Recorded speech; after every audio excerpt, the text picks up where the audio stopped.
وعلى آل سيدنا ومولانا محمد وبارک وسلم وصلی علیہ۔ آج کی ہماری گفتگو کا عنوان ہے کہ حضرت شاہ ولی اللہ دہلوی اور ان کی جماعت کا منہج تفسیر۔ تو اس میں ہم حضرت شاہ صاحب کے منہج تفسیر، شاہ صاحب اور ان کی جماعت کے منہج تفسیر، اس کو سمجھنے کے لیے دو حصے ہیں۔ اول یہ کہ ہمیں اس جماعت کے وہ اصول تفسیر سمجھ آئیں کہ جن کی روشنی میں شاہ ولی اللہ اور شاہ ولی اللہ کے متبعین نے قرآن حکیم کی تفسیر کی ہے۔ اس کے بعد پھر منہج تفسیر میں کچھ ان کی مثالیں اور وہ چیزیں بھی سامنے آ جائیں گی، تو جس سے ہمیں تفسیر کا اچھی طرح سمجھ آ جائے گی۔ تو اس کا پہلا حصہ ہمارا ہے اصول تفسیر۔ شاہ ولی اللہ کے اصول تفسیر کون سے ہیں؟ اس کے لیے ایک مقالہ ہے جو میرا اپنا ہی لکھا ہوا ہے، مولانا عبید اللہ سندھی کے اصول تفسیر پہ۔ تو اس کے کچھ اہم مضامین ہم دیکھ لیتے ہیں۔ مولانا عبید اللہ سندھی اصلاً شاہ ولی اللہ کے شاعر اور ترجمان ہیں۔ تو مولانا سندھی جو کچھ بھی کہتے ہیں اصولاً وہ شاہ صاحب سے الگ کہیں بھی نہیں ہے، شاہ ولی اللہ ہی کے افکار کی توضیح تشریح کرتے ہیں۔ ہاں، جزیات میں یا تفسیر میں، تشریح میں بعض جگہ نتائج فکر مولانا سندھی کے، شاہ صاحب کے نتائج فکر سے مختلف ہو جاتے ہیں، لیکن بنیادی اصول میں کہیں ان کے درمیان کوئی اختلاف نہیں۔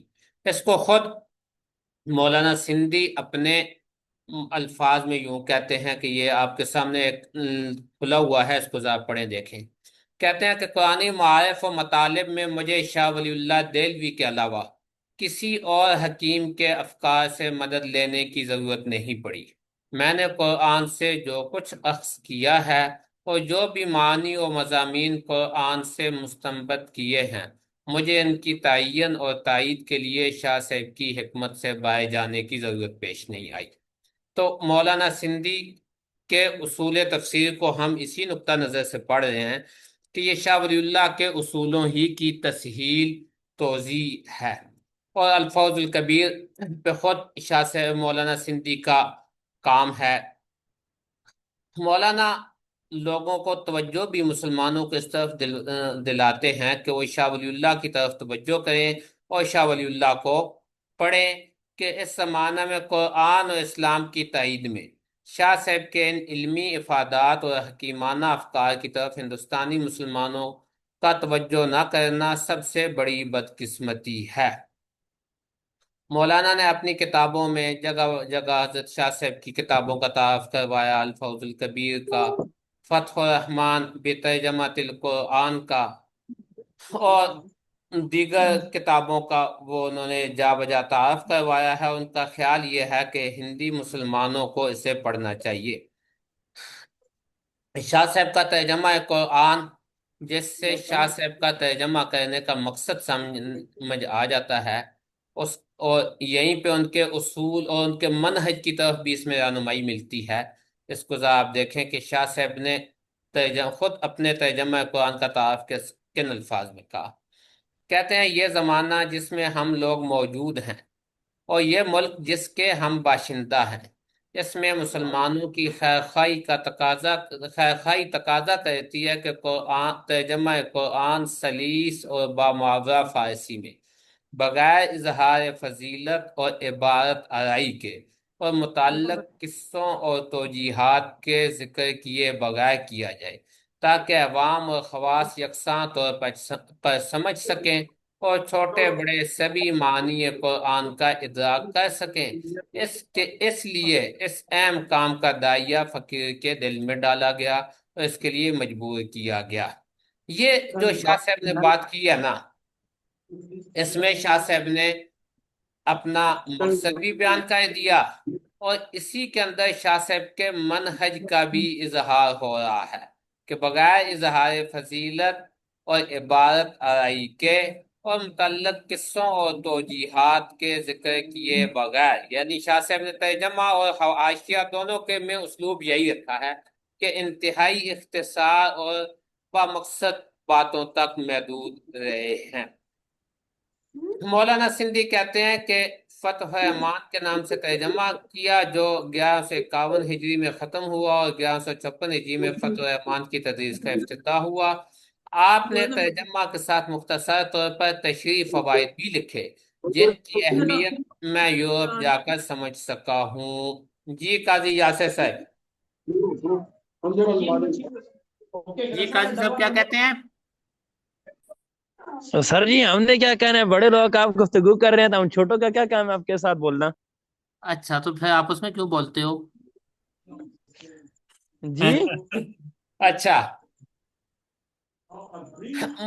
مولانا عبید اللہ سندھی مسلمانوں کو یہ مشورہ دیتے ہیں کہ اس ترجمہ قرآن کو پڑھو۔ کہتے ہیں میرے نزدیک قرآن کے مطالب اور مقاصد سمجھنے کی خاطر ایک ہندوستانی مسلمان کے لیے قرآن عظیم کا یہ ترجمہ جو شاہ صاحب رحمۃ اللہ علیہ نے فتح الرحمان کے نام سے کیا ہے، تمام تفسیروں سے بہتر کتاب ہے۔ تو یہ بات میں یہ کر رہا تھا کہ شاہ ولی اللہ کے منہج اور ان کی جماعت کے منہج کو سمجھنے کے لیے مولانا سندھی کے اصولوں کو ہمیں سمجھنا چاہیے، اور مولانا عبید اللہ سندھی خود اس بات کی ترغیب دیتے ہیں کہ شاہ صاحب کے ان تراجم، ان کتابوں کی طرف مسلمانوں کو توجہ کرنی چاہیے۔ حضرت شاہ ولی اللہ کی کتابوں کے بارے میں پچھلی کلاس میں ہم نے پڑھا تھا کہ شاہ صاحب نے جو کام کیا ہے قرآن حکیم کے حوالے سے، فتح الرحمان اور حواشی فتح الرحمان کے علاوہ انہوں نے اصول تفسیر پہ الفوظ الکبیر لکھی، مشکلات مشکل الفاظ کے معنی میں الفتح الخبیر لکھی، اور اس میں قصص قرآنیہ کی وضاحت میں ان کی کتاب التاویل کے نام سے ہے۔ اس کے علاوہ انہوں نے حجت اللہ البالغہ میں، بدوع بازغہ میں، اور ازالت الخفا میں، تفہیمات میں جا بجا قرآن حکیم سے مختلف مسائل کا استنباط کیا ہے اور قرآنی آیات کو اس سے سمجھا۔ اب اس میں شاہ صاحب نے جو کام کیا ہے، شاہ ولی اللہ جس زمانے میں تھے وہ دور ہے جب پوری دنیا میں انقلابات آ رہے ہیں، پوری دنیا میں ایک بڑی تبدیلی آئی، مسلم دنیا میں بھی اور مسلمانوں کے ساتھ ساتھ باقی مذاہب، باقی افکار کے ماننے والے جو لوگ تھے ان کے ہاں بھی ایک بہت بڑی فکری تبدیلی آئی۔ یعنی یہ جو یورپ کا صنعتی انقلاب ہے، اس صنعتی انقلاب نے صرف یورپ کو متاثر نہیں کیا بلکہ پوری دنیا کے انسانوں کو متاثر کیا۔ پھر انسانوں کو جہاں مادی طور پہ، معاشی طور پہ اس انقلاب نے متاثر کیا، وہیں پہ فکری طور پہ بھی اس انقلاب نے متاثر کیا، اور پہلے سے طے شدہ افکار طے و بالا ہو گئے، اوپر نیچے ہو گیا سب کچھ۔ عیسائیت کے ہاں آپ دیکھیں فکری طور پہ بہت بڑی تبدیلی آئی، یہودیت کے ہاں بڑی تبدیلی آئی انقلاب فرانس کے بعد۔ ہمارے قریب میں آپ ہندوؤں کو دیکھیں، ہندوؤں کے ہاں اس دور آخر میں بہت بڑی تبدیلی آئی کئی حوالوں سے، اور بڑی بازی انقلابی تبدیلیاں آئیں، جیسے ان کے ہاں جو یہ ذات پات کے مسائل اور ان چیزوں میں کئی سارے نئی توجیہات اور چیزیں پیدا ہوئیں۔ اسی طرح مسلمانوں کے ہاں بھی ایک بہت بڑی تبدیلی آ رہی تھی جس کو حضرت شاہ ولی اللہ نے محسوس کیا، اور شاہ صاحب نے اس تبدیلی کو محسوس کرتے ہوئے قرآن حکیم کا ترجمہ کیا، تفسیر کی، حدیث کی تشریح و توضیح کی، حکمت دینیہ کو واضح کیا۔ ہاں، اتنی بات کا لحاظ شاہ صاحب نے رکھا کیونکہ شاہ صاحب صرف عالم نہیں تھے بلکہ ایک حکیم عالم تھے جو موقع مال کو، حالات کو اچھی طرح سمجھتے تھے۔ اس لیے شاہ صاحب نے اس میں ایک اس بات کا بڑی اہتمام سے لحاظ رکھا کہ جو بھی افکار وہ پیش کر رہے تھے اس میں جہاں انہوں نے عہد جدید کی ضروریات کا خیال رکھا، وہیں اس بات کا بھی لحاظ رکھا کہ کہیں قدیم روایت پہ چلنے والے علماء یا عوام شاہ صاحب کے افکار سے متنفر نہ ہو جائے، شاہ صاحب کی فکر سے دور نہ ہو جائے، کہیں ایسا نہ ہو کہ روایتی حلقہ شاہ صاحب کی مخالفت شروع کرے تو شاہ صاحب جو کچھ کہنا چاہتے ہیں وہ بھی لوگوں کو، ان کی مفید باتیں بھی لوگوں کو سمجھ نہ آئیں۔ اکثر علماء کے ساتھ، بڑے کام کرنے والے لوگوں کے ساتھ یہ مسائل پیش آیا کرتے ہیں کہ وہ جو بات کر رہے ہوتے ہیں ان کے زمانے کے لوگ اس بات کو نہیں سمجھتے، نتیجہ یہ ہوتا ہے کہ وہ لوگ ان کے مخالف ہو جاتے ہیں۔ تو ایسے میں جو حکیم علماء ہیں، جن کی فکر دیر تک قائم رہتی ہے، آگے چلتی ہے، وہ یہ کہتے ہیں کہ وہ اپنی فکری اور اپنی تجدیدات کو، اپنی توجیحات اور اپنی ترجیحات کو اس انداز سے پیش کرتے ہیں کہ جس سے روایت پہ چلنے والے لوگ بھی متنفر نہ ہوں اور زمانے کے تقاضوں کا حل بھی نکل آئے۔ جیسے حضرت امام ابو حنیفہ رحمہ اللہ ہیں، ان کے بعد کے دیگر علماء ہیں، اسی طرح حضرت شاہ ولی اللہ بھی ایسے ہی حکیم علماء میں سے ہیں۔ شاہ صاحب نے قرآن حکیم کے حوالے سے بعضی ایسی تعبیرات، توجیحات کی جو ان کے سے پہلے کے علماء کے ہاں نہیں پائی جاتی، لیکن ان کو اس انداز سے کیا کہ لوگوں کو ایک دم سے بودھ پیدا نہ ہو اور لوگ آسانی سے ان کی بات کو سمجھ سکے۔ جیسے انہوں نے الفوظ الکبیر میں بحثیں کی ہیں، جن لوگوں نے الفوظ الکبیر کو گہرائی سے پڑھا ہے وہ ان چیزوں کو دیکھ سکتے ہیں۔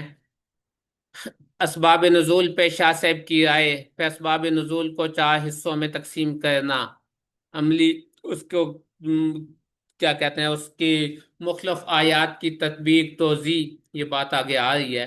ایسے ہی نسخ قرآن پہ شاہ صاحب کا جو نقطہ نظر ہے کہ اس سے پہلے قدیم علماء کے ہاں زیادہ آیات منسوخ تھیں، پھر آخر میں امام سیوطی کے ہاں 20، اور حضرت شاہ صاحب نے ان 20 میں سے بھی مشکل ساری آیات کی توجیہ کر کے 5 کو چھوڑ دیا، اور بعد میں شاہ ولی اللہ کی جماعت کے علماء نے ان 5 کو بھی منسوخ نہیں مانا، ان میں بھی ان کی بھی توجیہ کر کے یہ کہہ دیا کہ اس وقت قرآن حکیم کی کوئی آیت ایسی نہیں ہے جس کے بارے میں ہم یہ کہہ سکیں کہ یہ کلیاتاً منسوخ ہو گئی۔ ہاں، یہ ضرور ہے کہ عموم ہے، کوئی آیت عام ہے، کوئی خاص ہے، تو عموم و خصوص اور یہ چیزیں تو اس میں پائی جا رہی ہیں، لیکن نسخ ان معنوں میں کہ کوئی آیت بالکل منسوخ ہو، اس کو شاہ ولی اللہ کی جماعت نہیں مانتی۔ حضرت شاہ ولی اللہ نے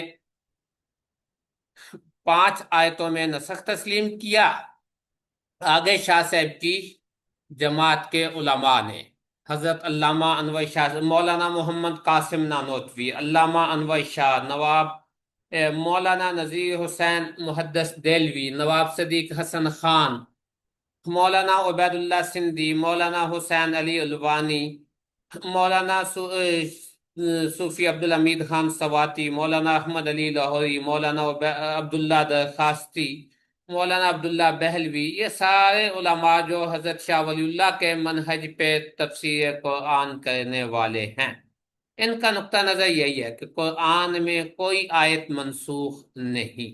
اچھا، کوئی آیت منسوخ نہیں تو پھر شاہ ولی اللہ نے 5 کو کیوں منسوخ مانا؟ تو اس پہ مولانا عبید اللہ سندھی نے بڑی عمدہ بحث کی۔ یہ پیچھے ان کی درمیان کی بحث کو میں چھوڑتا ہوں، یہ آپ اس مقالے میں پڑھ لیں، آپ کے پاس وقت میں شیئر ہو چکا ہے۔ شاہ صاحب نے کیا کیا ہے، مولانا سندھی کیا بات کہتے ہیں، شاہ صاحب کی انکار نسخ میں شاہ صاحب کے منہج کو کیسے واضح کرتے ہیں؟ کہتے ہیں لیکن واضح ہے کہ وہ نسخ کے متعلق عام عقیدہ کی تردید و اس کی اصلاح میں حکیمانہ اسلوب بیان اختیار کرتے ہیں۔ وہ جانتے ہیں کہ اہل علم ایک عرصہ دراز سے نسخ کو مانتے چلے آ رہے ہیں، اور جو شخص کلی طور پر نسخ کا انکار کرتا ہے اسے معتزلہ میں شمار کریں گے، تو اس کی بات پر غور کرنا ہی چھوڑ دیں گے۔ اپنے زمانے کے اہل علم کے اس عام رجحان کے پیش نظر شاہ صاحب اس مسئلے کو تدریجاً سمجھانے کی سعی کرتے ہیں۔ فرماتے ہیں اہل علم قرآن میں 500 آیتیں منسوخ مانتے ہیں، لیکن شیخ جلال الدین سیوطی نے اپنی کتاب الاتقان فی علوم القرآن میں صرف 20 آیتیں منسوخ تسلیم کی ہیں۔ اس مسئلے میں جلال الدین سیوطی اپنے مقتدا اور پیشو قاضی ابو بکر محمد بن عبداللہ ابن العربی مالکی کے نقش قدم پر چلے ہیں۔ اس کے بعد شاہ صاحب ان 20 آیتوں میں سے 15 کی اس طرح تطبیق کرتے ہیں کہ ان کا منسوخ ہونا ساقط ہو جاتا ہے۔ آخر میں صرف 5 آیتیں ایسی رہ جاتی ہیں جنہیں شاہ صاحب منسوخ قرار دیتے ہیں۔ ہماری رائے یہ ہے کہ جس شخص نے ان 15 آیتوں کی تطبیق غور سے پڑھی ہو، وہ باقی ماندہ 5 آیات میں بھی بڑی آسانی سے تطبیق دے سکتا ہے۔ ہمارے خیال میں شاہ صاحب کا اصل مقصود تو یہی ہے کہ قرآن مجید میں سے کوئی آیت منسوخ نہیں، مگر وہ اس بات کو مصلحت کی وجہ سے صراحتاً نہیں کہتے۔ یہ شاہ صاحب کے منہج کے حوالے سے ان کی جماعت کے بعد کے علماء نے یہ توجیہ کی۔ گو کہ بعد میں ولی اللہ حلقہ فکر 2 حصوں میں تقسیم ہو گیا۔ کچھ اہل علم ابھی بھی نسخ مانتے ہیں، لیکن ایک بڑی اکثریت جن کا زیادہ کام ہی شاہ صاحب کے نقطہ نظر کی وضاحت ہے اور قرآن مجید پہ ایک طویل غور و فکر ہے، وہ یہ نہیں مانتے کہ قرآن میں کوئی بھی آیت منسوخ ہو۔ اور اس کے لیے استدلال وہ شاہ ولی اللہ کے اسی اسلوب بیان سے کرتے ہیں۔ آگے مولانا سندھی نے بطور مثال کے ایک آیت کو واضح کیا، اور پھر آگے ایک اور مثال اس کے لیے انہوں نے دی ہے شاہ صاحب کی دوسری کتاب المصوّع سے۔ تو اس کو آپ لوگ یہاں پہ دیکھ لیں کہ اس میں شاہ صاحب کیا کہنا چاہ رہے ہیں، ان کی جماعت کے بعد کے علماء خصوصاً مولانا عبید اللہ سندھی کیا کہہ رہے ہیں۔ اچھا، اسی طرح نظم قرآن کا مسئلہ ہے، باقی مسائل ہیں، ان میں مولانا سندھی نے ان کی توضیح کی ہے۔ آیات متشابہات میں بھی شاہ صاحب کی رائے یہ ہے کہ متشابہات کا علم محققین اہل علم کو حاصل ہو سکتا ہے، جو راسخین فی العلم ہیں وہ متشابہات کو جانتے ہیں۔ ہاں، یہ فن مشکل ضرور ہے، ہر بندہ نہیں سمجھ سکتا، لیکن راسخین متشابہات کو سمجھ سکتے ہیں۔ حضرت شاہ ولی اللہ کا یہی نقطہ نظر تھا۔ شاہ صاحب کی جماعت کو علماء کہتے ہیں کہ شاہ صاحب بھی متشابہات کو سمجھتے تھے۔ شاہ صاحب نے اس پہ متشابہات کے 3 درجات کیے ہیں، جو کہ الفوز الکبیر میں مذکور ہیں، آپ وہاں سے پڑھیں۔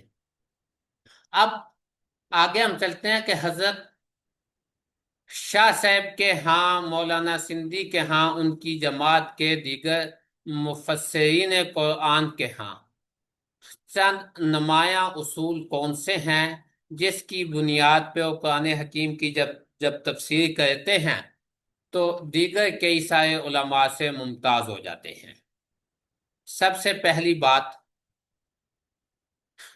مولانا عبید اللہ سندھی اور حضرت شاہ ولی اللہ کے حلقے کے تمام علماء کا رائے یہ ہے کہ قرآن حکیم تمام زندگی کے لیے مشعل راہ ہے، صرف آیات احکام تک۔ عملی زندگی میں ہمارے یہاں یہ بڑا مسئلہ ہوا کہ فقہا نے جب قانونی بحثیں شروع کی تو پھر قانونی بحثوں میں آیات احکام پہ ان کا زیادہ زور رہا، اور آیات احکام کے علاوہ، قانونی بحثوں کے علاوہ، باقی جو قرآن حکیم سے نکات اور عوامر و نواہی حاصل ہوتے ہیں اور باقی جہاں سے مختلف رہنمائی ملتی ہے، اس کو علماء محققین نے واعظوں اور قصہ گو افسانہ طراز خطیبوں کے ہاتھ میں دے دیا، جس کا نتیجہ یہ نکلا کہ قرآن حکیم عملی زندگی سے کٹ گیا۔ انہوں نے پھر قرآن کو ایسے ہی پیش کرنا شروع کر دیا جیسے کہ لیلا مجنو کے قصے بیان ہو رہے ہیں، اس میں جو ہدایات ہیں، جو رہنمائی ہے، وہ نہیں ملتی، اس کو انہوں نے چھوڑ دیا۔ مثلاً آپ یوں دیکھیں، ہمارے ہاں سوسائٹی میں قصہ یوسف و زلیخا بڑا مشہور ہے۔ عمومی چونکہ اس پہ قصہ گو واعظوں نے اس کو بیان کیا، انہوں نے اس پہ توجہ رکھی، علماء محققین نے، فقہا نے اس پہ زیادہ محنت نہ کی، تو اب وہ ان کے ہاں قصہ یوسف و زلیخا لیلا مجنو کے قصے کی طرح کا ایک قصہ ہے، جس کے اندر زلیخا حضرت یوسف سے پیار کرتی ہے، اور وہ ساری اس طرح سے ایک کہانی کے طرز پہ وہ موجود ہے۔ قصہ یوسف میں حضرت یوسف علیہ السلام کے اسوہ میں جو رہنمائی ہے، اس کے اندر جو یہ چیز ہے کہ کس طرح سے اقتدار حاصل ہوتا ہے، اس اقتدار کی حفاظت کیسے کرنی ہے، دین کے غلبے کے لیے تم نے حکمت عملی کس طرح سے اختیار کرنی ہے، وہ ساری کی ساری چیزیں۔ اچھا، صبر کیا ہے، صبر کس طرح کرنا ہے، اس کے وہ ساری چیزیں، وہ جو دروس ہیں، جو عبر ہیں، وہ بالکل پس پردہ چلی جاتی ہیں۔ حضرت شاہ صاحب کی اس کوشش کے بعد کہ صرف آیات احکام کو ہی نہیں بلکہ پورے قرآن کو موضوع بحث بنایا جائے اور اس سے مختلف دروس و عبر اخذ کیے جائیں، تو یہ ایک بڑی تبدیلی آئی کہ بعد کے مفسرین نے یا اب جو لوگ تفسیر کر رہے ہیں ان کی توجہ اس طرف چلی گئی۔ اچھا، ایک اور اصول ہے جس پہ خاصی بحث ہوتی ہے اور بہت سارے مسائل ہمارے ہاں اہل علم میں پیدا ہوتے ہیں، وہ یہ ہے کہ حدیث رسول مستقل ماخذ ہے یا قرآن حکیم کا ذیلی ماخذ تفصیل ہے، یعنی ذیلی ماخذ شریعت ہے یا مستقل ماخذ شریعت ہے۔ یہ ایک بڑا اہم بحث ہے جو یہاں پہ ہمارے یہاں کی جاتی ہے، اور اس سے بہت سارے اشکالات پیدا ہوتے ہیں۔ پھر قرآن حکیم کے احکامات کے درجہ اور حدیث کے احکامات کے درجہ بھی اسی سے متعین ہوتا ہے۔ حضرت شاہ ولی اللہ اور مولانا عبید اللہ سندھی، ان کے ہاں ان کا خیال یہ ہے کہ دین اسلام کا مصدر اساسی قرآن حکیم ہے، حدیث رسول قرآن حکیم سے مستنبط ہے، یعنی قرآن قائم بالذات کتاب ہے اور حدیث اپنے وجود میں اس کی محتاج ہے۔ ہم جو کہتے ہیں کہ حدیث بے یہ خفی ہے، اس کا مطلب یہی ہے کہ قرآن تو براست اللہ کی طرف سے وحی ہے، اس قرآن کو اللہ کی طرف سے حکمت جو رسول اللہ کو عطا ہوئی، اس سے جو رسول اللہ نے چیزیں اخذ کی ہیں، وہ حدیث رسول ہے۔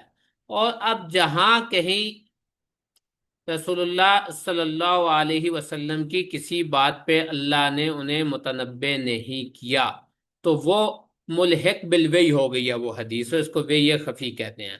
اگر کہیں کوئی غلطی ہوئی یا کہیں ایک اس پہ یعنی جو ہونا چاہیے تھا ویسا استنباط نہیں ہوا، حضرت نے کہیں کسی کے استنباط میں ایک دوسرے منہج اور اسلوب کو اپنایا، تو وہیں پہ قرآن حکیم نے حضرت کو تنبیہ کر دی، اور اس تنبیہ کے بعد حضرت نے اس چیز کو اختیار کر لیا جو قرآن چاہ رہا ہے یا جیسے قرآن کی طرف سے رہنمائی ہے۔ تو وحی خفی کا مطلب یہی ہے کہ مستقل وحی نہیں بلکہ قرآن سے استنباط کی گئی وحی ہے۔ یہ مولانا شاہ ولی اللہ کا اور مولانا سندھی کا یہی نقطہ نظر ہے، یعنی قرآن اساسی قانون ہے اور حدیث اس اساسی قانون کی تشریح باعلاج ہیں، تشریح اور ذیلی قوانین ہیں۔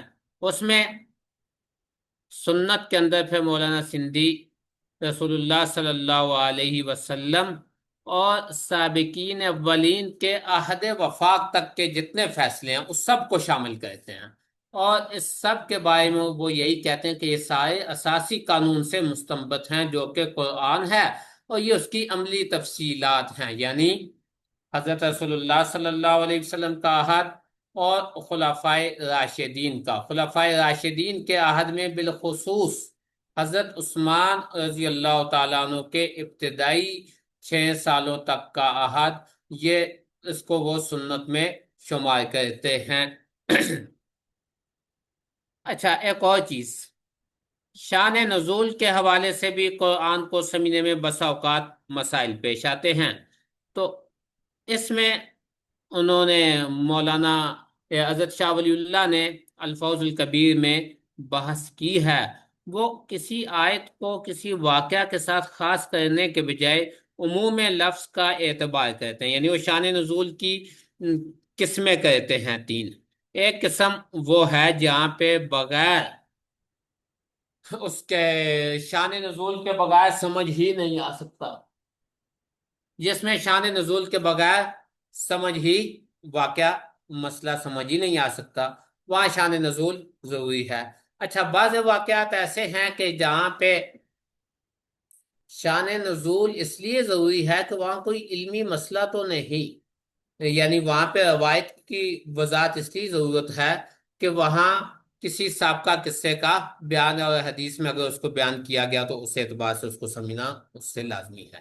لیکن بہت سارے واقعات ایسے ہیں جہاں کچھ خاص اوصاف بیان ہوئے، اب وہ اوصاف جس شخص کے ہیں، کسی بھلے ابتدا میں کسی ایک شخص کے حوالے سے ہی بیان ہیں، لیکن ان مخصوص اشخاص کے ساتھ وہ مختص نہیں ہوں گے، بلکہ جب بھی اس اوصاف کے لوگ آئیں گے، وہ اعلیٰ اوصاف ہوں یا رذیل ہوں، جہاں کہیں وہ ان اوصاف کے لوگ آئیں گے تو ہم کہیں گے جی ان لوگوں کے بارے میں قرآن کی یہ آیت نازل ہوئی ہے۔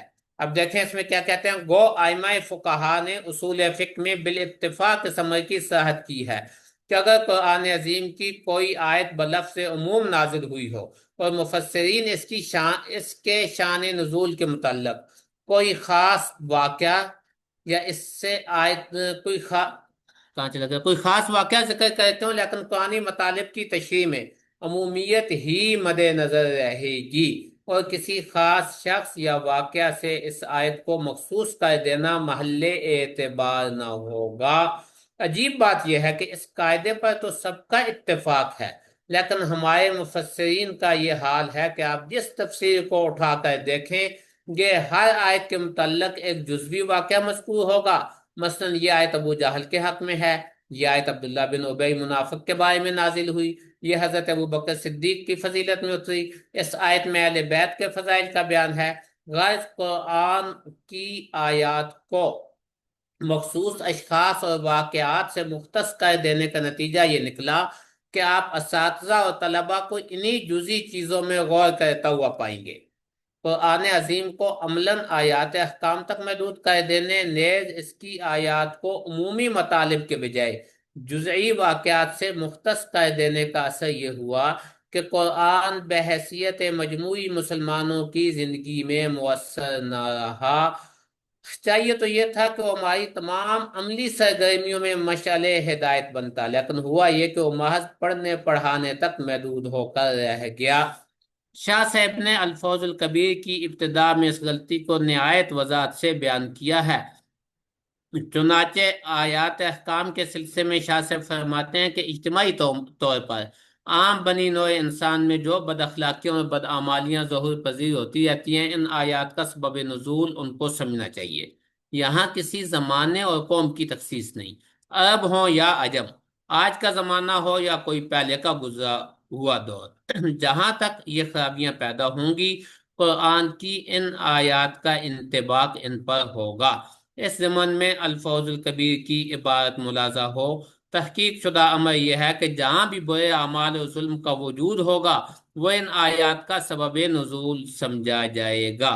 تو یہ شان نزول کے حوالے سے، سبب نزول کے حوالے سے جو اس طرح کی بحث ہے، یہ ان کے ہاں ایک بڑی اہم بحث ہے، جس سے سمجھنا آسان ہو جاتا ہے کہ جزوی واقعات کے ساتھ خاص کرنے کے بجائے اس کو عمومی اوصاف پہ رکھا جائے، اور جو عمومی اوصاف ہیں ان کے مطابق ان آیات کی تشریح کی جائے۔ مثلا ابھی ایک مثال دیکھیں، سورہ مدثر میں آیت نمبر 8 سے 25 میں سرمایہ پرست اشخاص کا نفسیاتی تجزیہ کیا گیا ہے۔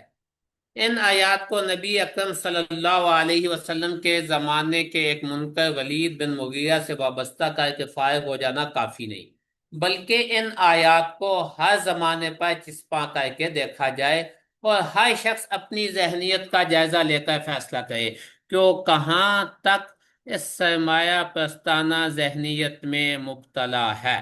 لیکن افسوس ہے کہ اسلامی تاریخ کے اس دور میں جب ہمارے امراء نے عوام کی طرف سے جواب طلبی سے بچنے کی کوشش کی، بعض علماء نے ان آیات کو عہد نبوی کے اشخاص و واقعات سے وابستہ کر کے عوام میں یہ غلط تصور پیدا کر دیا کہ ان آیات کا اطلاق عام نہیں ہو سکتا۔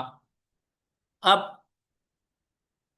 یہ جو ساری بحث کر رہے ہیں، اس میں آپ توجہ سے جائزہ اس چیز کا لیں کہ جن لوگوں نے تفاسیر کو پڑھا ہے، قدیم مفسرین کو، وہ اس میں دیکھیں گے کہ اس طرح کی جو آیات ہیں، آیت کے تشریح میں، تفسیر میں 20 صفحے علماء نے لکھ دیے، اور ان صفحات میں کیا کیا کہ فلاں روایت میں یہ ہے، یہ فلاں شخص کے بارے میں نازل ہوئی، وہ شخص فلاں تھا، فلاں روایت میں یہ ہے کہ یہ فلاں شخص کے بارے میں نازل ہوئی اور وہ فلاں تھا۔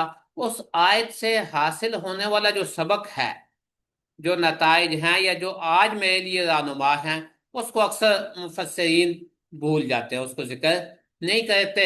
وہ انہی جو تاریخی واقعات و روایات ہیں، انہی کے اندر کھوئے رہتے ہیں۔ یہ بات کہتے ہیں کہ اس تک اسے محدود، اسے بطور نمونہ سامنے رکھ لیں بھلے، کہ بے شک پہلے پہل یہ فلاں شخص کے بارے میں نازل ہوئی، فلاں موقع پہ فلاں بندے نے ایسی حرکت کی تھی جس کے جواب میں قرآن حکیم کی طرف سے یہ آیت نازل ہوئی۔ لیکن اس کو مستقل یوں ہی سمجھنا کہ بس یہ صرف اسی کے لیے ہے، اس کے بعد کے لوگوں کے لیے نہیں ہے، یہ اس کہتے ہیں کہ درست نہیں۔ مثلا آپ اس کو ایک اور سے دیکھیں، سورہ نصر، اذا جاء نصر اللہ، پھر آگے سورہ تبت یدا، پھر سورہ اخلاص، پھر سورہ ناس، سورہ فلق اور سورہ ناس۔ ان کی تشریح جس طرح سے مولانا سندھی کر رہے ہیں وہ بڑی اہم ہے، اور حضرت شاہ صاحب سے ہی اس کا استنباط کر رہے ہیں۔ وہ کہتے ہیں کہ اذا جاء نصر اللہ میں مشرکین مکہ کے انتظامی ڈھانچے کی اور ان کی سیاسی قیادت، سیاسی سیادت جو ان کو حاصل تھی، اس کے خاتمے کا اعلان ہے۔ لیکن محض سیاسی سیادت کے خاتمے سے ہی نئی قوت قائم نہیں ہوتی، جب تک کہ سابقہ قوت کی مالی پوزیشن کو بھی مخدوش نہ کیا جائے، مالی حیثیت بھی اس کی ختم نہ کی جائے۔ اور مکہ میں اگر سیاسی سیادت حاصل ہے ابو جہل اور اس کے ٹیم کو، تو وہی جو مالی طور پہ وہاں پہ ان کا جو ورلڈ بینک ہے وہ ابو لہب ہے۔ لہذا تبت یدا ابی لہب میں ان کی اقتصادی جو ان کا اقتصادی نقشہ ہے، جو اقتصادی نظام ہے، اس کی تباہی کی طرف اشارہ ہے۔ اور آگے جا کے ان سورہ اخلاص میں اور سورہ فلق اور سورہ ناس میں ان کے فکری نظام کے خاتمے کا اعلان ہے۔ اب یہ اس طرح سے اس کو کہا کہ آج کے ادوار پہ منطبق کرنے کی کوشش کرتے ہیں کہ اس سے آج ہم کیا اور کس طرح رہنمائی حاصل کر سکتے ہیں۔ اچھا، اسی طرح آپ دیکھیں سورہ کوثر، انا اعطیناک الکوثر۔ اب کوثر کیا ہے، کس لیے یہ سورت کس پس منظر میں نازل ہوئی، کوثر سے مراد کیا ہے؟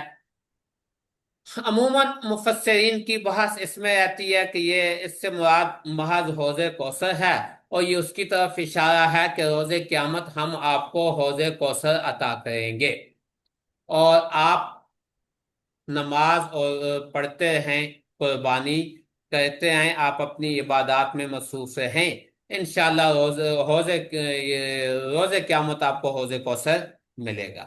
مولانا سندھی اس کی تعبیر یوں نہیں کرتے، کہتے ہیں انا اعطیناک الکوثر۔ شاہ ولی اللہ نے بھی یہی تعبیر کی، شاہ صاحب سے مولانا سندھی لیتے ہیں، پھر آگے مولانا لاہوری، مولانا سواتی سب انہی سے لیتے ہیں۔ کہتے ہیں جی کوثر سے مراد قرآن حکیم ہے۔ باقی جو حدیث کے ساتھ اس کی تطبیق کہ روز قیامت آپ کو حوض کوثر دیا جائے گا، تو کہتے ہیں کہ قرآن کے جو فیوض ہیں وہ روز قیامت حوض کوثر کی شکل میں ظاہر ہوں گے۔ تو اب یہ اس کی تطبیق یہ کہہ دی، جب قرآن آپ کو عطا کیا ہے تو پھر کہا کہ قرآن پہ عمل کریں، اور قرآن پہ عمل کرتے ہوئے آپ کو اللہ سے تعلق بھی رکھنا ہوگا، قربانی بھی دینا پڑے گی، جس کا نتیجہ یہ ہوگا کہ آپ کا دشمن ابتر ہوگا۔ آپ اس کوثر کو لیجئے، اس کوثر کی روشنی میں صلات اللہ سے تعلق رکھیں، اور اس کوثر کو جب آپ عام کرنے کی کوشش کریں گے تو پھر ون ہر قربانی بھی آئے گی۔ تو آپ نماز پڑھتے رہیں، قربانی دیتے رہیں، یعنی آپ اللہ سے تعلق رکھیں، قربانی دیں، نتیجہ یہ ہوگا کہ آپ کا یہ دشمن ابتر ہوگا، بے نام و نشان رہے گا۔ تو اب اس میں حضرت کو بتایا جا رہا ہے اور ساتھ یہ اشارہ کیا جا رہا ہے کہ آپ کی اس قربانی نماز کے بعد یہ جو آج آپ کو اب تک کہہ رہے ہیں، آپ دیکھیں گے کہ بدر میں یہ خود ہی بے نام و نشان ہو جائیں گے۔ تو اس طرح سے یہ ان کی تفسیر کا خاص ایک اسلوب ہے کہ شان نزول کو وہ خاص اشخاص تک محدود کرنے کے بجائے عمومی، اور آج اس سے کیا رہنمائی مل سکتی ہے۔ اس میں جو سورہ قریش کی تفسیر کی ہے مولانا احمد علی لاہوری نے، وہ بڑی اہم ہے، اور وہ میں دیکھوں گا، میرے پاس ساتھ میں پڑی ہوئی تو میں گروپ میں شیئر بھی کر دوں گا، نہیں تو رسائل لاہوری میں وہ چھپی ہوئی ہے، اس کو آپ اس میں دیکھیے۔ اچھا، ایک اور اہم اصول ہے جس سے اس منہج تفسیر کو سمجھنے میں بڑی راہنمائی ملتی ہے، وہ ہے الفاظ، یعنی سیرت رسول سے رہنمائی، وہ چاہے الفاظ کے معنی میں ہو یا مختلف اس میں آیات کی توضیح تشریح میں سیرت رسول سے رہنمائی لینا۔ مولانا حضرت شاہ ولی اللہ کا نقطہ نظر یہ ہے کہ قرآن حکیم کو سمجھنے کے لیے ساتھ ساتھ ہمیں سیرت طیبہ کو سمجھنا ہوگا کہ قرآن کس موقع پہ نازل ہوا، سیرت کا کون سا واقعہ پیش آیا تھا کہ جس کے جواب میں قرآنی آیات نازل ہوئی۔ مولانا عبید اللہ سندھی نے جو تفسیر الہام الرحمن لکھوائی ہے عربی میں، ان کے شاگرد علامہ موسیٰ جار اللہ، انہوں نے تفسیر الہام الرحمن لکھی ان سے۔ الہام الرحمن میں انہوں نے یہی اسلوب اختیار کیا ہے کہ قرآن حکیم کی تفسیر آیات ترتیب نزولی کے مطابق، وہ اس ترتیب کتابی کے مطابق نہیں ہے بلکہ ترتیب نزولی کے مطابق ہے۔ اب اس میں وہ یہ کہتے ہیں کہ قرآن حکیم کے واقعات، قرآن حکیم کی توضیح تشریح سیرت طیبہ کی روشنی میں، کہ سیرت کا کہاں کون سا واقعہ پیش آیا، اس کے جواب میں کون کون سی آیات نازل ہوئیں۔ سورہ نور کی جو انہوں نے تفسیر کی وہ ساری اسی نقطہ نظر سے ہے جو میں نے پڑھی ہے، باقی بھی جا بجا وہ اسی طرح سے تفسیر کرتے ہیں۔ خاص الفاظ معانی کے بارے میں بھی مولانا سندھی کا نقطہ نظر یہ ہے کہ ان کا تعین کرتے ہوئے سیرت رسول کو مد نظر رکھا جائے گا۔ اب ایک بات میں جہاں پہ مولانا سندھی کا دیگر ولیدائی جماعت سے انفرادی تفرد ہے، جہاں پہ انہوں نے جو معنی کیا باقیوں نے اختیار نہیں کیا، اس میں بطور مثال کے دیکھیں، اس پہ میرا ایک مستقل مضمون ہے، وہ میں آپ کو انشاءاللہ شیئر کروں گا کہ سیرت طیبہ بحیثیت مصدر تفسیر مولانا سندھی کے افکار کی روشنی میں، وہ ایک الگ آرٹیکل ہے، میں انشاءاللہ اسے شیئر کروں گا۔ یہاں پہ صرف ایک مثال اس آرٹیکل میں آپ کے پاس ہے، یا ایھا المزمل، اے مزمل، مزمل سے کیا مراد ہے؟ عموماً مفسرین نے اس کا معنی کیا ہے اے کمبل اوڑھنے والے، اے چادر لپیٹنے والے، اس طرح کا معنی کیا۔ مولانا سندھی کہتے ہیں کہ اگر اس سے مراد ہم کپڑوں میں لپٹا ہوا مراد لیتے ہیں، چادر اوڑھنے والا، کمبل اوڑھنے والا مراد لیتے ہیں، تو یہ تو سستی کی طرف ہے، سستی کا اشارہ ہے اس کے اندر، جبکہ حضرت رسول اللہ صلی اللہ علیہ وسلم کے لیے یہ معنی کرنا درست نہیں۔ ان کا خیال یہ ہے کہ حضرت تو اپنے فکر، اپنی قوت کے ساتھ انسانیت عامہ کو ترقی دینے والے، خلق اللہ کی خدمت کرنے والے، مخلوق کا اللہ سے تعلق جوڑنے والے تھے، اور اس کام کے اندر وہ اتنے مگن اور اس کے لیے اتنے اپنے آپ کو انہوں نے مصروف اور وقف کیا تھا کہ قرآن کو کہنا پڑتا ہے لعلک باخع نفسک۔ تو یہ کیسے ہو سکتا ہے کہ ہم قرآن ان کے بارے میں یہ کہے کہ اے کمبل اوڑھنے والے؟ ان کا خیال ہے کہ کمبل اوڑھنے والا تو کیا سستی کے معنی میں آتا ہے، تو کہتے ہیں کہ یہ سوئے زن ہے ساقی کوثر کے باب میں۔ اچھا، پھر مزمل کا معنی کیا لینا چاہیے؟ تو مزمل کے معنی انہوں نے کیے، دو معنی کیے انہوں نے کہا یا ایھا المزمل، اے زمیل۔ انہوں نے مزمل کا معنی زمیل سے لیا، دوست بنانے والے، اے دوست بنانے والے، مزمل کو انہوں نے زمیل سے لیا۔ تو کہا کہ اے جماعت بنانے والے، کہ آگے پھر جتنی آیات ہیں وہ ساری اسی کی طرف توجہ دلا رہی ہیں کہ حضرت رسول اللہ صلی اللہ علیہ وسلم کو حکم ہے کہ آپ رات کو کھڑے ہوں، لیکن بہت زیادہ کھڑے نہ ہوں، رات میں قرآن مجید پڑھیں، اور اپنی مخصوص جماعت کو رات میں قرآن سنائیں، انہیں تیار کریں، لیکن ایک اس بات کا خیال رکھیں کہ دن میں آپ کو بہت زیادہ مصروفیات ہیں۔ اور یہ اب وہ آگے جتنی صورت ہے وہ افراد کی تیاری کے حوالے سے ہے۔ انہوں نے سورہ مزمل کی تفسیر بھی پھر مولانا نے اسی نقطہ نظر سے کی، اور شاہ صاحب ہی کے چند جملوں کی وہ ساری وضاحت ہے۔ تو اس طرح کے معنی میں بھی ان کا نقطہ نظر یہ تھا۔ باقی یہی سابقہ کتابیں، حضرت شاہ ولی اللہ نے اپنے حواشی یہ تفسیر کے لیے یہ بات بطور اصول لکھی ہے کہ سابقہ کتابوں سے ہم رہنمائی صرف اسی جگہوں پہ لوں گا جہاں، یعنی اسرائیلیات سے، جہاں اس کے بغیر گزارا نہیں، وگرنہ عموماً انہوں نے اسرائیلیات سے رہنمائی نہیں لی، اور یہی حال ان کی جماعت کے باقی لوگوں کا بھی ہے۔ بہت کم جگہوں پہ ایسے ہے کہ انہوں نے ان سے رہنمائی لی ہو۔ اچھا، ایک اور تفسیر میں بسا اوقات بعض مخصوص واقعات آتے ہیں قرآن حکیم میں، تو ان واقعات کے حوالے سے یہ کہتے ہیں کہ قرآن کا اسلوب یہ ہے کہ کہیں کوئی واقعہ ایسا پیش آتا ہے جو عرب کے ہاں ایک معاملہ، ایک مسئلہ ہے، تو اس واقعہ کو قرآن بنیاد بنا کے ایک بڑا اصول اور مسئلہ سمجھا دیتا ہے۔ پھر اس میں مولانا نے دو تین چار واقعات سے استنباط کیا ہے، جیسے یہ سورہ مجادلہ کے بالکل ابتدا میں کہ گھریلو واقعات کے ذریعے اجتماعی سیاسی امور کی تفہیم۔ اب یہاں یہ ایک اہم چیز ہے، اجتماعی سیاسی امور کی تفہیم گھریلو واقعات سے، آئلی زندگی سے، آئلی قوانین سے۔ حضرت شاہ ولی اللہ اور شاہ ولی اللہ کی جماعت کے علماء کا یہ ایک اہم امتیاز ہے کہ مختلف اجتماعی سیاسی امور کے حوالے سے قرآن حکیم نے جو دیے ہیں آئلی قوانین، ان سے رہنمائی لیتے ہیں۔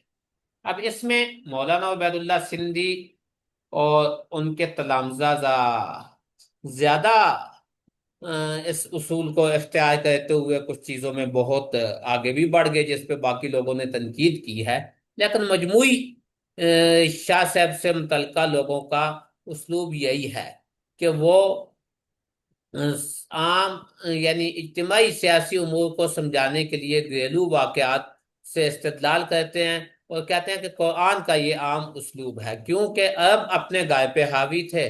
اگر ملک کو ایک بڑا گہانہ فرض کر لیا جائے تو جو اصول تدبیر منزل میں کام دیتے ہیں وہی تدبیر ملک میں کام دے سکتے ہیں۔ اگر ہم دیکھیں اس کو،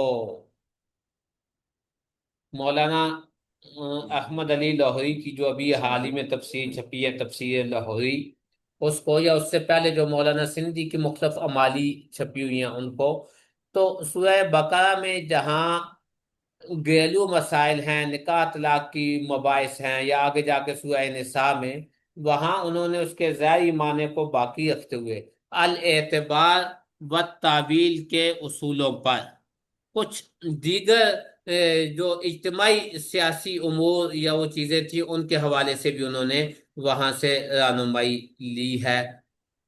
آگے میں چل کے کسی موقع پہ الاعتبار و تعویل جو ان کا اصول ہے اس کو انشاءاللہ ذکر کر دوں گا۔ اچھا، اسی طرح چھوٹی صورتوں میں، اس میں بڑی صورتوں کے لیے رہنمائی اور ان کو سمجھنے کے لیے بنیادی اصول موجود ہیں۔ عقل و نقل میں تطبیق، یہ حضرت شاہ ولی اللہ کا بڑا اہم اصول ہے کہ شاہ صاحب قرآن حکیم کی تفسیر میں، جو میں نے دوسری کتاب آپ کے ساتھ شیئر کی تھی، مولانا وہ اس کی قاسمی صاحب کی، شاہ ولی اللہ کی قرآنی فکر کا مطالعہ، اس کتاب میں بھی آپ دیکھیں گے تو آپ کو یہ اصول وہاں نظر آئیں گے کہ شاہ صاحب کا ایک اصول یہ ہے کہ وہ یہ کہتے ہیں کہ نقل، جو چیزیں منقول ہیں ان کو بھی تردید نہیں کرتے۔ شاہ صاحب نے خود فوز الکبیر میں جو 7 مناہج تفسیر لکھے، اس میں اپنا جو منہج تفسیر پھر آخر میں جا کے لکھا وہ یہی تھا کہ سب کو جمع کرنے والا، سب کا جامع ہے۔ تو اس میں یہ ایک اہم ہے کہ شاہ صاحب عقل اور نقل دونوں کے درمیان تطبیق کرتے ہیں۔ کہیں کوئی ایسی بات آ جائے نقل سے کہ جو بظاہر عقل کے خلاف جاری ہو، تو ان دونوں کے درمیان وہ تطبیق کر کے ایسی توجیہ کرتے ہیں کہ عقل کے خلاف بھی نہ رہے۔ یہ پھر آگے انا اعطیناک عقل کوثر کی مثال آپ اس میں دیکھ لیجئے۔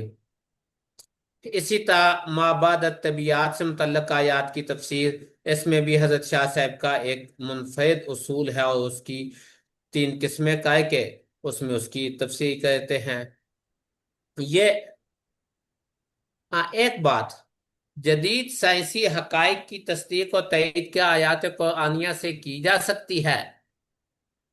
شاہ صاحب کی اور ان کی پوری جماعت کا موقف یہ ہے کہ اگر کہیں بغیر کسی تکلف کے کسی بات کی تصدیق یا تائید ہو رہی ہے، تو اس میں تصدیق یا تائید کرنے یا تردید کرنے میں کوئی حرج نہیں، اگر بغیر کسی تکلف کے تصدیق ہو رہی ہو۔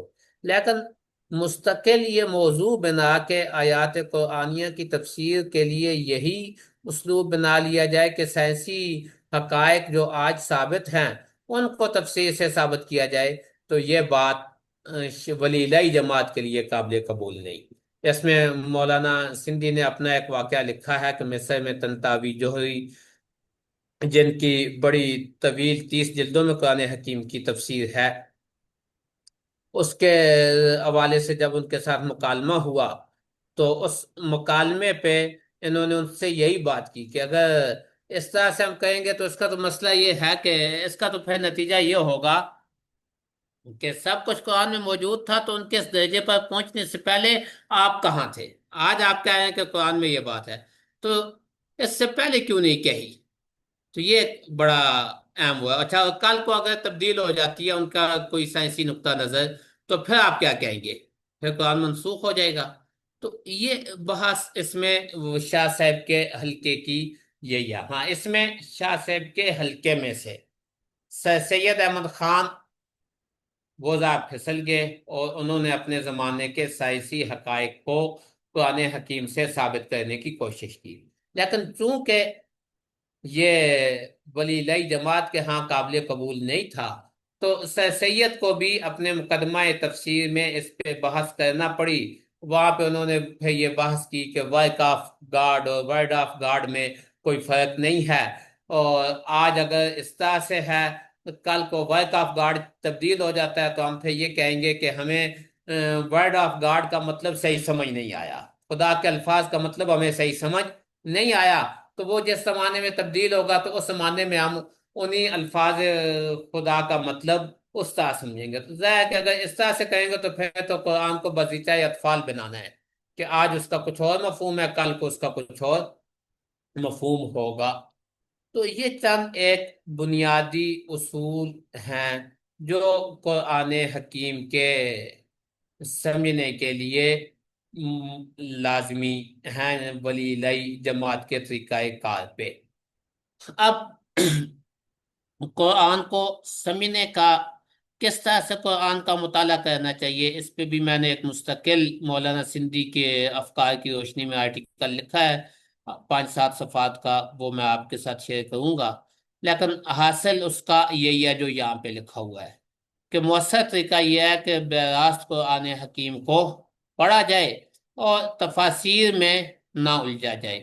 ہاں، جہاں جہاں نہیں سمجھ آتی وہاں پہ پھر ان تفاسیر کو بھی دیکھ لیا جائے، لیکن پہلا یہ ہے کہ براست غور و فکر کر کے اس میں تدبر کرے، اور جو جو کچھ جتنا سمجھ آیا اس کے مطابق صحیح عمل کریں، اور عمل کرنے کے لیے رسول اللہ کو بطور نمونہ پیش نظر رکھیں، تاکہ اس پہ عمل کرنا ہمارے لیے آسان ہو جائے۔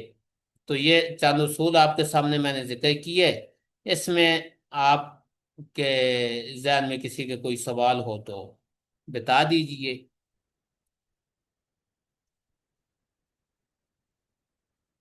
پھر اگر آپ کے پاس وقت ہوا تو کچھ مثالیں بھی سمجھ لیں گے، نہیں تو پھر کبھی انشاءاللہ۔ جی آزاد۔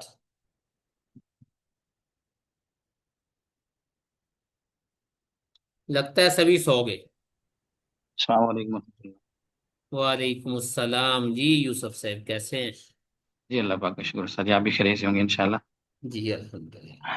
اچھا استاد جی، آپ نے یہ جو فرمایا کہ قرآن پاک کو پڑھ کے خود تدبر کرنا چاہیے، غور و فکر کرنی چاہیے، اور جو چیز سمجھ میں نہ آئے پھر تفاسیر کی طرف رجوع کرنا چاہیے، تو اس سے تو آج کل کے جو ملحدین ہیں وہ پھر اس بات کو کیچ کرتے ہیں، وہ تو پھر یہی کہتے ہیں ہم اسے خود سے سمجھیں گے، اور پھر جو بے عربی کی شکلیں بنتی ہیں وہ بھی آپ کے سامنے ہیں معاشرے کے اندر، تو اسے کس طریقے سے پھر ہم سمجھ سکتے ہیں اس بات کو؟ دیکھیں قرآن میں دو چیزیں ہیں، ایک ہے تذکیر۔ ٹھیک ہے۔ تذکیر تو ہمیں ظاہر ہے کہ براست قرآن کو پڑھنے سمجھنے سے حاصل ہوگی۔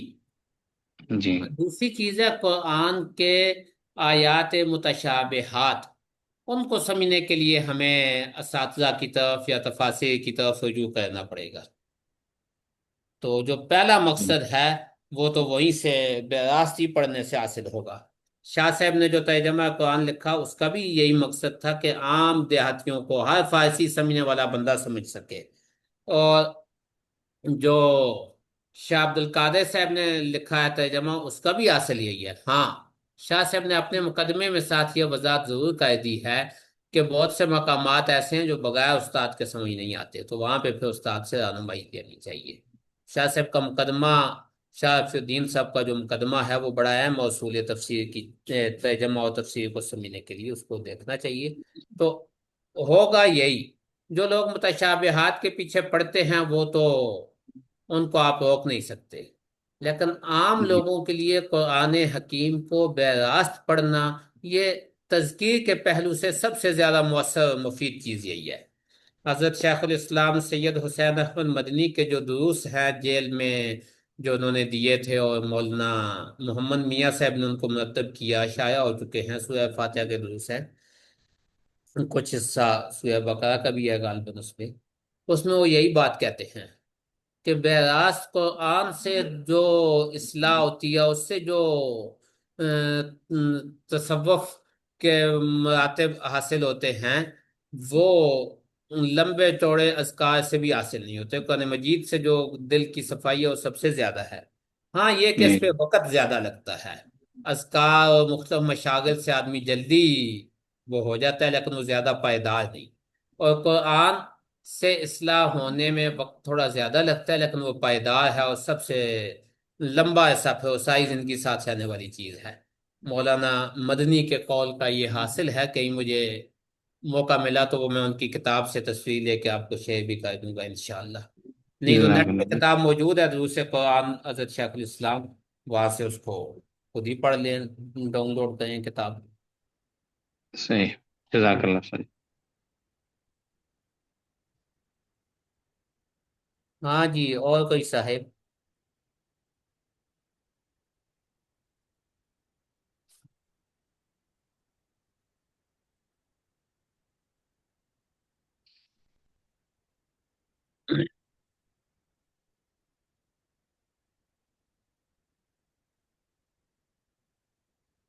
تو جی یہ جو آپ نے فرمایا کہ مولانا عبید اللہ سندھی صاحب نے یا المزمل کا معنی زمین سے لیا ہے، جی جی تو دیگر اکابرین نے جو تراجم کیے ہیں وہ اکثر یہی ہے، چادر اوڑھنے والے کے معنی میں، جی جی جی۔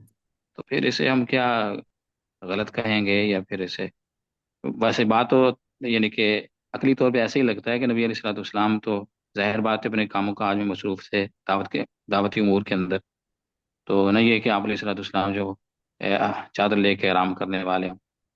یعنی تو اسے چادر پھر تو ویسے سستی کی علامت ہے نا. آپ دیکھ لیں، مجھے نہیں معلوم کہ آپ یوسف صاحب کہاں پہ کام کرتے ہیں، لیکن جی جی جہاں پہ منظم ادارے ہیں وہاں پہ ورکنگ اوقات میں چادر لینے کی اجازت نہیں ہوتی. جی چادر بالکل ایسے ہی، سستی کی علامت سمجھا جاتا ہے. بالکل ایسے ہی. اب لیکن دیگر استاد جی بزرگوں نے جو مانا کیا اور مولانا نے جو مانا کیا ہے، اس میں ہوں، ہم کس کو غلط کہیں گے کس کو صحیح کہیں گے؟ ہم کسی کو بھی غلط یا صحیح نہیں کہتے، ہم یہ کہتے ہیں کہ فقہ و نظر کا ایک زاویہ وہ ہے، ایک یہ ہے. انہوں نے جو مانا کیا تو انہوں نے اس کا کے لیے بنیاد ان روایات کو بنایا ہے جس میں یہ بات آئی ہے کہ حضرت پہ جب وہی آئی اور حضرت وہی ہوں، کہ اس سے جو ہے وہ زمیلونی سیدی محسوس ہوئی، اور وہ تو وہ گائے آئے اور آپ نے کہا جی مجھے زملونی زملونی، مجھے چادر اڑا دو. تو جی انہوں نے اس سے استدلال کرتے ہوئے وہ مانا کیا ہے. لیکن یہاں پہ انہوں نے مانا اس کے لغوی معنی کو اور سیرت رسول کو سامنے رکھتے ہوئے. لغت میں اس کے ایک سے زائد معنی موجود تھے، تو سیرت رسول کو سامنے رکھتے ہوئے ایک معنی انہوں نے اخذ کیا ہے. تو الگ الگ بزرگوں کا اجتہاد ہے. مجھے یہ والا اجتہاد زیادہ اچھا لگتا ہے جو مولانا سندھی نے کیا ہے. صحیح، یعنی کہ ان کا ماخذ جو ہے وہ صرف سیرت ہے، عمومی سیرت، لغت اور سیرت، وہ تو سیرت. یعنی مزمل کے لغت میں ایک سے زائد معنی موجود ہے نا. جی صحیح. زمین سے بھی ہے اور زملونی وہ چادر والے اس سے بھی ہے. تو لغت میں جی یہ معنی موجود ہے. انہوں نے ایک تو لغوی معنی کو سامنے رکھا، لغوی تعبیرات میں سے ایک تعبیر کو سامنے رکھا، اور ساتھ پھر سیرت اصول کو سامنے رکھا.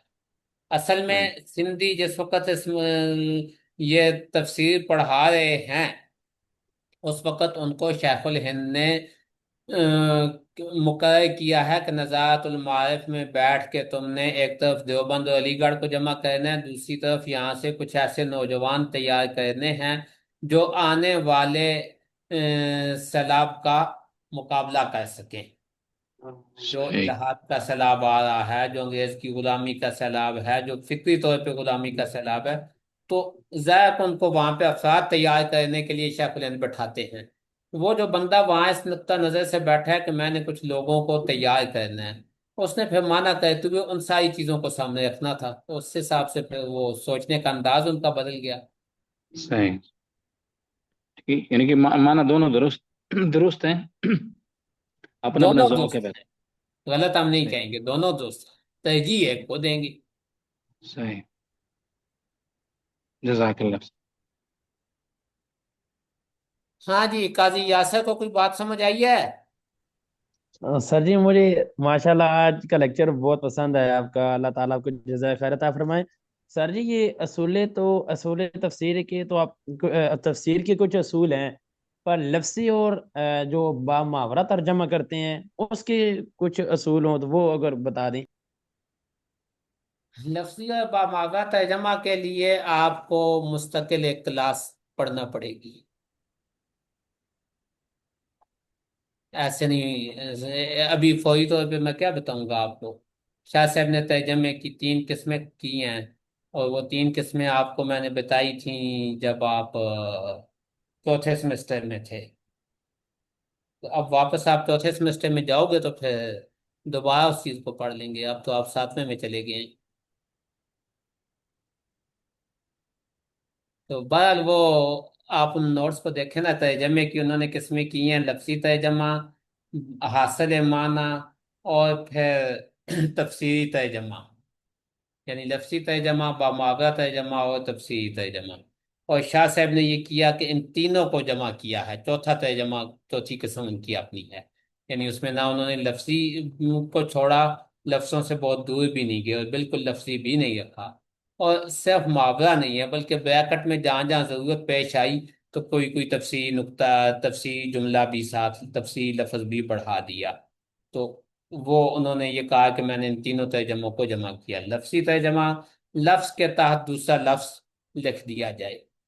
محاورے کا ترجمہ، کہ ایک محاورہ قرآن نے بولا عربی کا، اس کی جگہ اسی طرح کا جملہ اردو کا یا کسی بھی دوسری زبان کا رکھ دیا جائے. جہاں محاورہ ہے تو وہاں پہ پورا محاورہ ہی اٹھا کے دوسرا رکھ دیں. وہ بسا اوقات پھر محاورہ زیادہ دور بھی چلا جاتا ہے اصل قرآنی ترجمے سے، جیسے ڈپٹی نذیر احمد صاحب کا ترجمہ ہے، بہت اچھا ترجمہ ہے ڈپٹی صاحب کا۔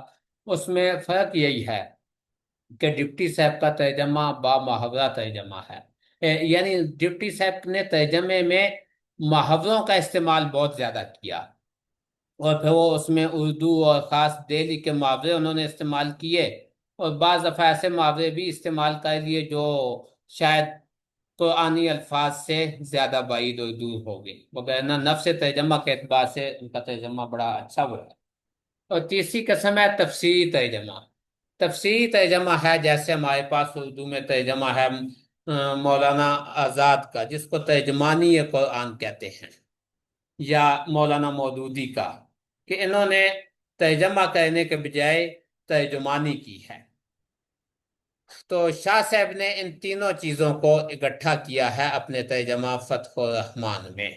اردو کے تراجم میں سے مولانا احمد شہید دہلوی کا ترجمہ آج کے اعتبار سے، ویسے تو حضرت شاہ رفیع الدین کا شاہ عبد القادر کا ترجمہ بھی ایسا ہی تھا، لیکن چونکہ وہ زبان پرانی ہو گئی، تو مولانا احمد شہید دہلوی کا ترجمہ کشف الرحمان، صاحبان الہند کہتے تھے مولانا احمد شہید دہلوی کو، ان کا ترجمہ یہ شاہ صاحب کے ترجمے کی ایک عمدہ مثال ہے کہ لفظی کا بھی رعایت ہے، محاورے کی بھی رعایت ہے، اور تفسیری ہونے کی حیثیت سے اس کی بھی انہوں نے رعایت کی ہے۔ تو اس کو آپ دیکھیں، کشف الرحمان ڈاؤن لوڈ بھی ہو جاتی ہے، سافٹ میں کتاب موجود ہے مولانا احمد سعید دہلوی کی۔ سر جی ماشاءاللہ، تو یہ آپ نے ایک تفسیر بتائی ہے الہام الرحمن، جو مولانا موسیٰ جار اللہ کی ہے، یہ تو عربی میں تفسیر ہے سیرت کے طرز پر جو نے لکھی ہے۔ اردو میں سیرت کی طرز پر کوئی تفسیر ہو تو سیرت کے نام؟ اردو میں کوئی ایسی کتاب میری نظر میں نہیں ہے۔ مولانا سندھی کے افادات کو جمع کیا ہے ان کے ایک شاگرد نے، سیرت رسول کے نام سے انہوں نے وہ ایک کتاب مرتب کی۔ مولانا عبد الماجد دریا بادی کی ایک کتاب ہے قرآن سیرت قرآنی، انہوں نے قرآن حکیم میں جو سیرت بیان ہوئی اس حساب سے انہوں نے وہ کی۔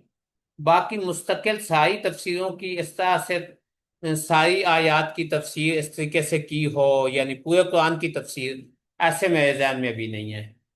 ہاں، مولانا عزیز الرحمان بجنوئی کی ایک آیات احکام کی تفسیر ہے، وہ انہوں نے سیرت کے نقطہ نظر کو احد بعد کو سامنے رکھتے ہوئے کی ہے، آیات احکام کی تفسیر ہے، وہ خاص پورے قرآن حکیم کی نہیں ہے۔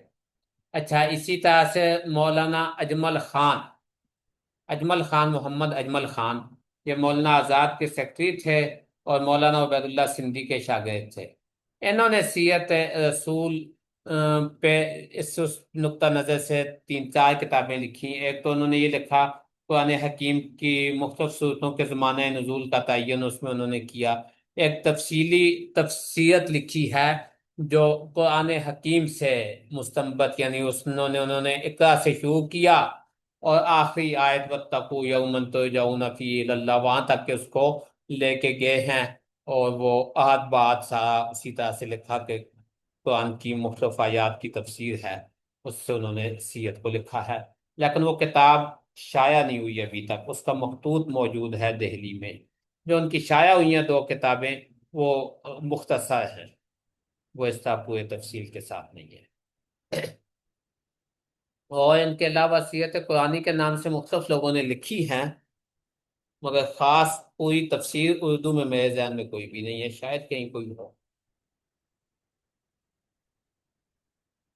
البتہ سیرت کا اسی ترتیب توقیفی جو ہمارے پاس ترتیب کتابی ہے، اس کے مطابق جتنی تفاسیر ہیں ان میں ظاہر ہے کہ سیرت کو بطور مصدر کے مفسرین نے رکھا ہے۔ پیر کرم شاہ صاحب کے ہاں بھی ہے، مولانا مودودی کے ہاں تفہیم القرآن میں بھی ہے، باقی تفاسیر میں بھی مخلوق میں موجود ہے۔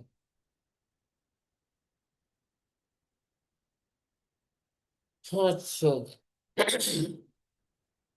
کچھ مثالیں دوں یا آج نہ دوں، پھر کبھی؟ سر جی ابھی نماز کا ٹائم ہونے والا ہے۔